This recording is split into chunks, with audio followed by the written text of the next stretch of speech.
तो घर में कोई पुराना लैपटॉप है जो बस कोने में पड़ा धूल खा रहा है। आज हम उसी पुरानी मशीन को एक नई और काफी पावरफुल जिंदगी देने वाले हैं। चलिए एक कमाल का डीआईवाई प्रोजेक्ट करते हैं और उस पुराने लैपटॉप को एक पर्सनल प्राइवेट क्लाउड सर्वर में बदलते हैं। हम सबके घर में एक ऐसा लैपटॉप होता ही है ना? धीमा, पुराना, जिसकी बैटरी भी शायद अब काम नहीं करती। तो क्या करें, इसका फेंक दें या फिर इसे कुछ ऐसा बना दें जो गूगल ड्राइव या ड्रॉपबॉक्स की तरह काम करे, पर जिसका पूरा कंट्रोल हमारे अपने हाथ में हो। देखिए, पब्लिक क्लाउड का मतलब है कि हमारा डेटा किसी और के कंप्यूटर पर स्टोर है, पर जब हम अपना प्राइवेट क्लाउड बनाते हैं तो हमारा सारा डेटा, हमारी तस्वीरें, हमारी फाइलें, सब कुछ हमारे घर में, हमारी आंखों के सामने एकदम सुरक्षित रहता है। मतलब पूरा कंट्रोल सिर्फ हमारा। तो चलिए इस ट्रांसफॉर्मेशन की शुरुआत करते हैं। देखते हैं कि ये पुराना हार्डवेयर कैसे एक बिल्कुल नए अवतार में सामने आता है। और सबसे अच्छी बात क्या है, इसके लिए कोई बहुत पावरफुल मशीन नहीं चाहिए। अगर लैपटॉप में कम से कम कोर i3 जैसा प्रोसेसर और 4 GB रैम है तो हमारा काम आराम से हो जाएगा। और बैटरी, उसकी तो चिंता ही छोड़ दीजिए, क्योंकि ये तो हमेशा बिजली से ही जुड़ा रहेगा। ठीक है, तो अब आते हैं तैयारी पर। किसी भी बड़े काम की तरह यहाँ भी फाउंडेशन मतलब नींव मजबूत होनी चाहिए। तो सबसे पहले बात करते हैं हार्डवेयर की और सही ऑपरेटिंग सिस्टम चुनने की।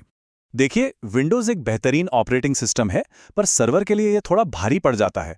हमें चाहिए कुछ हल्का, फुर्तीला और भरोसेमंद। और यहीं पर एंट्री होती है उबुंटू सर्वर की। ये कम रिसोर्स यूज करता है और इस प्रोजेक्ट के लिए एकदम परफेक्ट है। ओके, तो इंस्टॉलेशन से पहले एक फटाफट चेकलिस्ट। सबसे पहले लैपटॉप से अपना सारा पुराना डेटा बैकअप कर लीजिए, क्योंकि हार्ड ड्राइव पूरी तरह से साफ हो जाएगी। दूसरा, रूफर्स जैसे सॉफ्टवेयर से उबुंटू सर्वर की एक बूटेबल यूएसपी बना लें। तीसरा, इंस्टॉलेशन के दौरान इंस्टॉल ओपनएसएसएच सर्वर का ऑप्शन जरूर चुनें, यह बहुत जरूरी है। और हाँ, स्टेबल कनेक्शन के लिए वाईफाई नहीं, लैन केबल का इस्तेमाल करें। अब आते हैं असली मैजिक पर।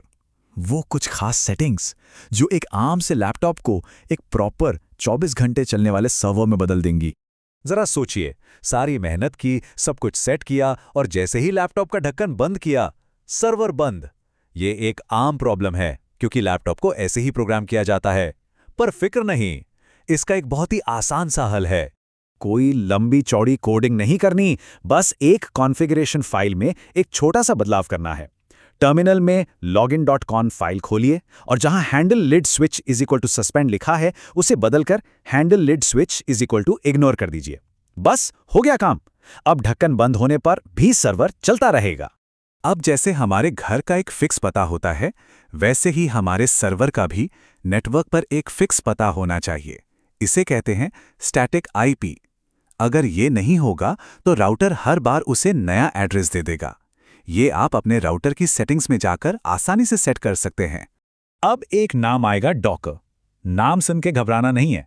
सीधी सी भाषा में यह हमारे सर्वर के लिए एक ऐप स्टोर जैसा है। जैसे फोन में ऐप इंस्टॉल करते हैं, वैसे ही एक कमांड से बड़े बड़े सॉफ्टवेयर चुटकियों में इंस्टॉल हो जाते हैं। तो फाउंडेशन तैयार है, सेटिंग्स भी हो गईं। अब बारी है इस प्रोजेक्ट के दिल की, यानी वो सॉफ्टवेयर जो इस मशीन को असल में एक क्लाउड बनाएगा। यहाँ हमारे पास दो जबरदस्त ऑप्शन हैं। पहला, कासाओस। अगर बिल्कुल सिंपल मोबाइल ऐप जैसा इंटरफेस चाहिए जिसे कोई भी चला ले, तो ये बेस्ट है।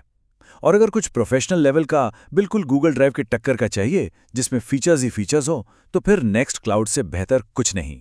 तो हमारा क्लाउड घर पर तो चल रहा है, लेकिन इसका असली मजा तो तब है ना जब इसे कहीं से भी एक्सेस कर सकें। और हाँ, इसे हमेशा चालू रखने के लिए भी कुछ बातों का ध्यान रखना होगा। बाहर से एक्सेस के लिए एक जादुई टूल है, टेलस्केल। ये बिना किसी मुश्किल सेटिंग के हमारे फ़ोन और घर के सर्वर के बीच एक सीक्रेट, सिक्योर सुरंग बना देता है। बस दोनों डिवाइस पर इसे इंस्टॉल करो, लॉगिन करो और बूम, दुनिया में कहीं से भी हमारा क्लाउड हमारी जेब में। अच्छा, सब कुछ लगभग सेट है। बस आखिर में कुछ जरूरी बातें। पहला, पावर सप्लाई हमेशा ऑन रहे। दूसरा, सिक्योरिटी। पासवर्ड एकदम स्ट्रॉन्ग और 2 फैक्टर ऑथेंटिकेशन जरूर यूज करें। तीसरा, ये 24/7 चलेगा, तो इसे किसी हवादार जगह पर रखें, हो सके तो कूलिंग पैड भी लगा दें। और सबसे जरूरी, बैकअप। अपने कीमती डेटा का बैकअप लेना कभी मत भूलना। तो ये था पूरा प्रोसेस। और जानते हैं, इस सारी मेहनत का सबसे बड़ा इनाम क्या है? ये सिर्फ एक टेक प्रोजेक्ट नहीं है, ये अपनी डिजिटल लाइफ का कंट्रोल वापस अपने हाथों में लेने के बारे में है। वो पुराना लैपटॉप जो कोने में पड़ा था, अब वो सिर्फ हार्डवेयर का एक टुकड़ा नहीं है, वो डिजिटल आज़ादी का एक किला बन चुका है, जहां हमारी फाइलें, हमारी यादें, सब हमारी शर्तों पर हैं। तो अब जब डेटा सच में हमारा है और पूरा कंट्रोल भी हमारा है, तो अब इसका क्या करेंगे? सोचने वाली बात है ना?